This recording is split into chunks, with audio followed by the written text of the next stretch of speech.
North Korea के rules इतने strict हैं कि आप अपनी लाइफ में कभी वहां जाने का सोचोगे तक नहीं। ये आदमी नॉर्थ कोरिया से 2 बार भाग चुका है और इसने नॉर्थ कोरिया के बारे में ऐसी बातें बताई हैं कि आप सुन के बिलीव नहीं करोगे। इस बंदे ने बताया अगर नॉर्थ कोरिया के लोग टीवी खरीदने भी जाते हैं तो वहाँ की गवर्नमेंट उनको ऐसी नहीं छोड़ती, बल्कि एक गवर्नमेंट ऑफिसर आपके घर आएगा और आपके घर से ऐसे सारे एंटीनाज निकाल देगा कि आप चाहो भी तो दूसरे देश के न्यूज या एंटरटेनमेंट चैनल्स नहीं देख पाओगे। और वो सिर्फ एक एंटीना छोड़ते हैं जो सिर्फ नॉर्थ कोरिया के गवर्नमेंट चैनल्स दिखाए। नॉर्थ कोरिया में अगर आप टीवी भी देखने बैठोगे तो आपको सिर्फ एक चीज मिलेगी, किम फैमिली।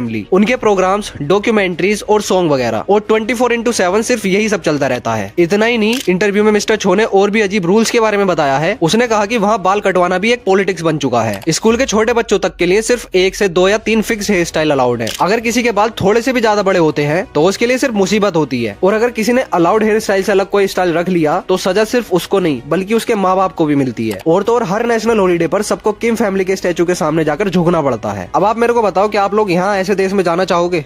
नॉर्थ कोरिया के रूल्स इतने स्ट्रिक्ट हैं कि आप अपनी लाइफ में कभी वहां जाने का सोचोगे तक नहीं। ये आदमी नॉर्थ कोरिया से 2 बार भाग चुका है और इसने नॉर्थ कोरिया के बारे में ऐसी बातें बताई कि आप सुनकर बिलीव नहीं करोगे। इस बंदे ने बताया अगर नॉर्थ कोरिया के लोग टीवी खरीदने भी जाते हैं तो वहाँ की गवर्नमेंट उनको ऐसी नहीं छोड़ती, बल्कि एक गवर्नमेंट ऑफिसर आपके घर आएगा और आपके घर से ऐसे सारे एंटीनाज निकाल देगा कि आप चाहो भी तो दूसरे देश के न्यूज या एंटरटेनमेंट चैनल्स नहीं देख पाओगे। और वो सिर्फ एक एंटीना छोड़ते हैं जो सिर्फ नॉर्थ कोरिया के गवर्नमेंट चैनल्स दिखाए। नॉर्थ कोरिया में अगर आप टीवी भी देखने बैठोगे तो आपको सिर्फ एक चीज मिलेगी, किम फैमिली। उनके प्रोग्राम्स, डॉक्यूमेंट्रीज और सॉन्ग वगैरह, और 24/7 सिर्फ यही सब चलता रहता है। इतना ही नहीं, इंटरव्यू में मिस्टर छो ने और भी अजीब रूल्स के बारे में बताया है। उसने कहा कि वहाँ बाल कटवाना भी एक पॉलिटिक्स बन चुका है। स्कूल के छोटे बच्चों तक के लिए सिर्फ 1 से 2 या 3 फिक्स हेयर स्टाइल अलाउड है। अगर किसी के बाल थोड़े से भी ज्यादा बड़े होते हैं तो उसके लिए सिर्फ मुसीबत होती है। और अगर किसी ने अलाउड हेयर स्टाइल से अलग कोई स्टाइल रख लिया तो सजा सिर्फ उसको नहीं बल्कि उसके माँ बाप को भी मिलती है। और तो और हर नेशनल हॉलीडे पर सबको किम फैमिली के स्टैचू के सामने जाकर झुकना पड़ता है। अब आप मेरे को बताओ कि आप लोग यहाँ ऐसे देश में जाना चाहोगे?